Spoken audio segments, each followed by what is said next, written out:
అప్పుడు నాగేశ్వరరావు గారు స్టేజ్ మీద వస్తుంటే నేను కారు మీద కడేసి కూర్చున్నా.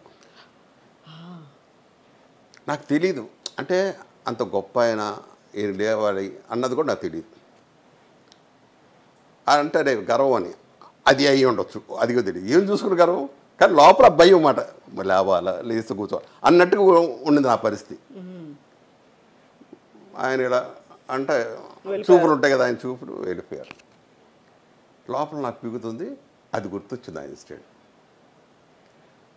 సరే ఫస్ట్ రోజు ఆయన రాగానే కాళ్ళకి నమస్కారం పెట్టాను. ఏయ్ నా దగ్గర ఇలాంటివి ఉండవు, అక్కడ పెట్టుకోండి అన్నాడు. సార్ మీరంటే గౌరవం, మేము మాకన్నా వయసులో మీరు పెద్దవాడు, మేము చిన్నవాళ్ళం, ఎందుకు పెడతా ఉన్న దండం, మిమ్మల్ని కాకా పడతాను కాదు. పైగా మీకు వేషాలు కూడా లేవు, మీ ఉండే సంవత్సరానికి ఒకటో రెండో, నాకు సంవత్సరానికి 10-15 సినిమాలు ఉన్నాయి. ఇలాగే అన్నా ఆయనతో. మరి ఏంటి అన్నాడు.